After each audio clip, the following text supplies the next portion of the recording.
I think the danger to the Bitcoin community, and this will probably happen sooner rather than later, is that you'll get clamped down on hard. And that strikes me.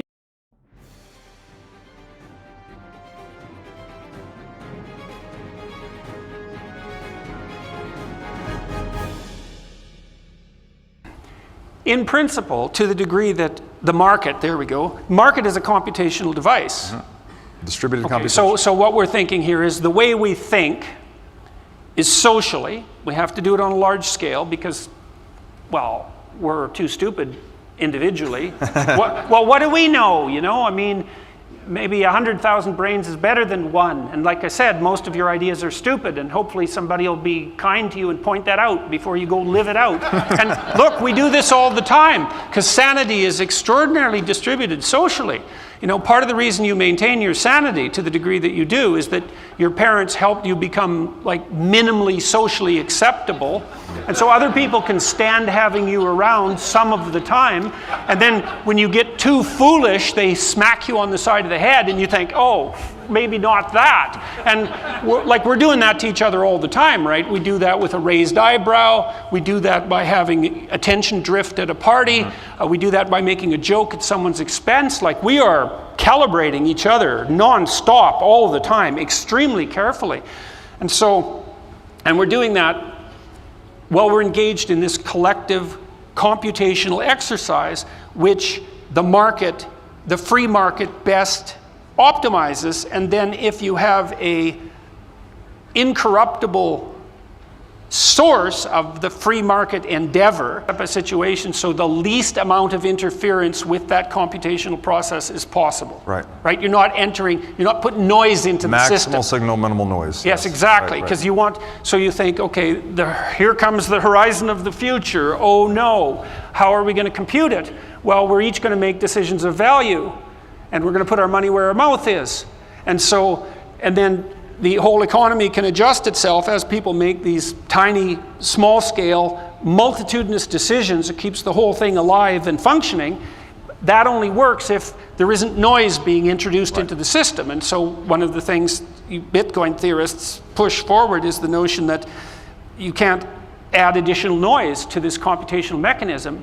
And that might be right. This is one of the things that really made me interested in Bitcoin. It's like, oh, okay, no interference with, if the free market is a computational device, and if it's the device that enables us to adapt to the horizon of the future, it better be, because it's the only bloody device we have, unless you think central planners are going to manage it. It's like, good luck with that. That's just not going to happen. And if that follows, it's this micro-experimentation, you know, at every front simultaneously, with micro-failures occurring at the same time. You don't want noise that's not related to the actual environment introduced into that. And hypothetically, that's what fiat inflation, for example, does. That's distortion of the market. One of the things that's happening now with the rise of these ESGs, so, you know, there are all sorts of people who are hypothetically concerned that our time horizon isn't long enough and we're burning the planet at our own expense, right? We're destroying the planet for future generations.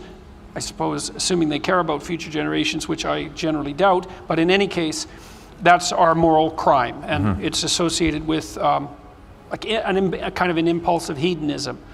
And so the cure for that appears to be more central planning, and I think that's a really bad idea, because if the market system is a computational mechanism that allows us to value the transforming horizon of the future, then imposing a fiat solution on that interferes with our ability to adapt. And so you might think, well, no, because my solution is correct. It's like, well, even if you're right, which you aren't, but even if you were, right for how long? And so now we've got this situation where corporations are increasingly being judged on their sustainability. It's like, try computing sustainability. This is the time preference problem, right? I mean, it's not possible. It's actually not possible.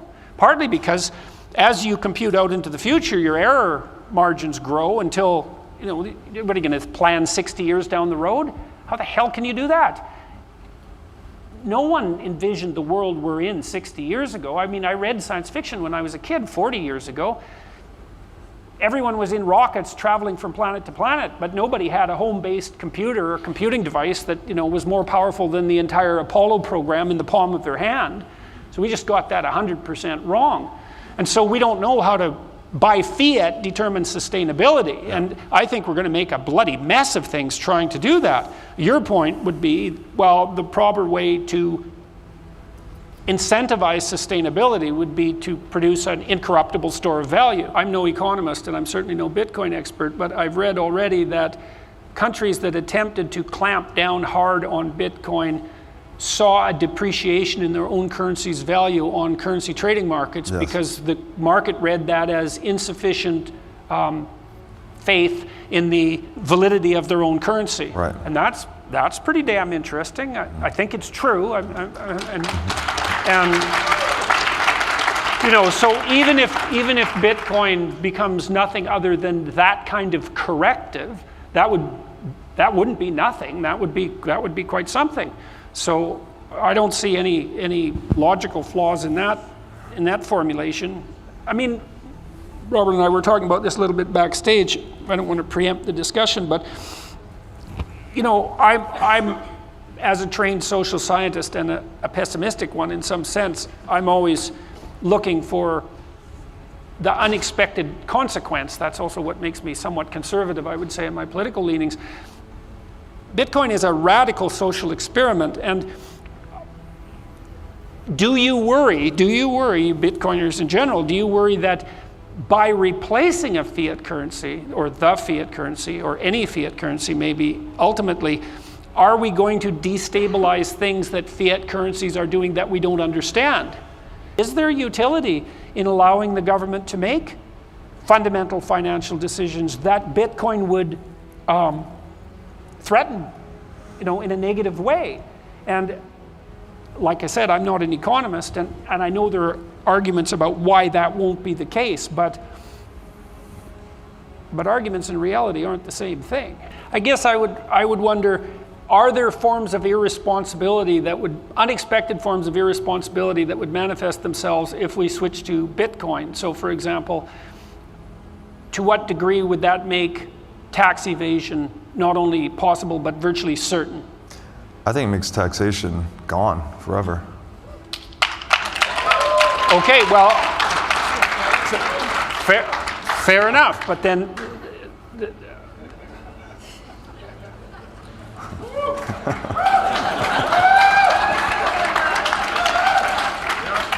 so then you'd say, well, new forms of social organization, make themselves manifest as a consequence of that transformation. But that's kind of a hand-waving answer, right? I mean, we use taxation to pay for a lot of things that we haven't been able to bring under the rubric of market force. And sometimes that's long-term, really, really long-term investment, infrastructure investment, that sort of thing. And so what do you envision replacing taxation? Well, we've certainly been searching forever for an incorruptible storehouse of value. Yes. That's definitely the case. And that is associated, at least in part, with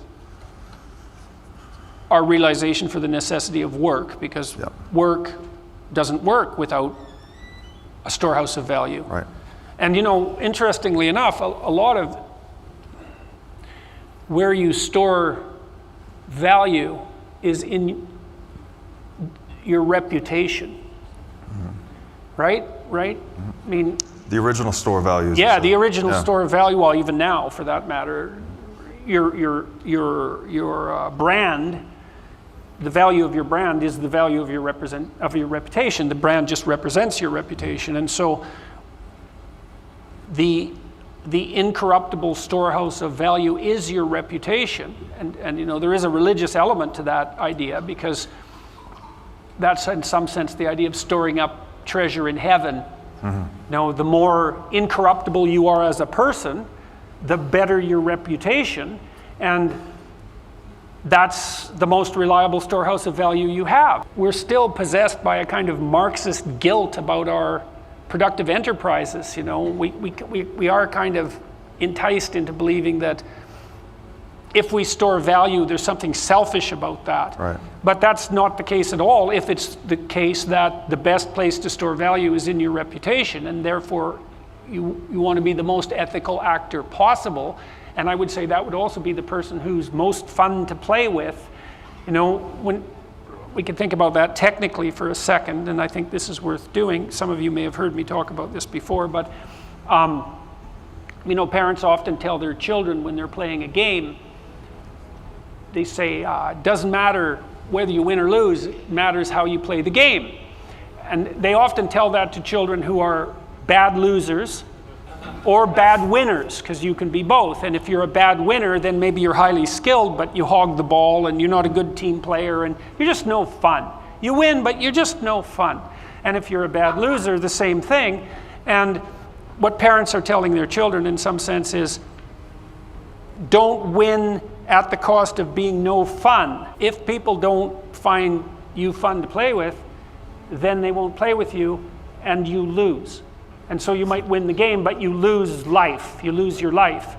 And so your reputation is a reflection of your desirability as a voluntary play partner. How many really games you're invited to, right? You bet, Right. you bet. Fundamentally, you know, you could ask, well, what is money? Money is a promise. Yes, right. So it's based on trust. Contract with the future. Absolutely. Yeah. Yeah, and with strangers, right? With people you don't know, which is really quite remarkable. And so it's all dependent on interpersonal trust, and well, that's dependent on all sorts of fundamental things. Right.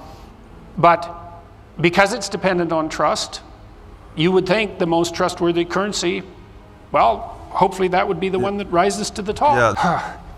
I write you a check that bounces and Auction. you send me junk, and that's and eBay dies, and so you have a third party verify the transactions, right? Escrow, Yeah, escrow. okay. So people marketed their escrow services for eBay, and for a percentage of the transaction, they would verify the exchange. But it turned out that people were so honest, it was unnecessary, like seriously unnecessary. And then if you played on eBay for any length of time, you soon came to realize they started eventually putting in reputational markers, right, which was percentage of satisfied customers. And if you fell below, like if 98% of your customers were satisfied, you were doing a bad job. Like if you were a good seller, it was 99 or 100. Some of them, many people with 10,000 transactions had 100% ratings. And so that was so cool to see, because, and it shows you how civilized a society can be, where the default exchange between geographically distant strangers who will never meet again is honesty. Yeah. And you think that's the sign of wealth. Right. That's the unerring sign of wealth. If you live in a culture where the default transaction between strangers is honest exchange, everyone's rich. I think the danger to the Bitcoin community, and this will probably happen sooner rather than later, is that you'll get clamped down on hard. And that strikes me as highly probable. I think the way that's likely to happen is that the governments will try to implement their own digital currencies, and then do everything they can to squash out competitors. And like, you think fiat currency is bad, you wait till it's fiat currency with a digital spin, man, wait until people can track all of your purchases and decide using some scheme of fiat when you're acting unethically with regards to your choice of, let's say, consumer item. Right. Do you really need that automobile? That'll be the next question, coming out down the pipes in the next 10 years. What makes you think you should have an automobile? That's the other thing that's kind of admirable about the Bitcoin community. Delusional though it may be, let's say, at least you're bloody well put your money where your mouth is. Well, that's something, isn't it? It's not just, as you said, it's not just cheap talk. Right. You're willing to stake your future and maybe the future of your family on this, and so it looks like you're really in the game. And if you're really in the game, well, then maybe that does facilitate a certain kind of ethical transformation. It's highly probable, just to start to think in that long-term way and to start to think about questions of ultimate value. It's like, how could that not have a transformative effect?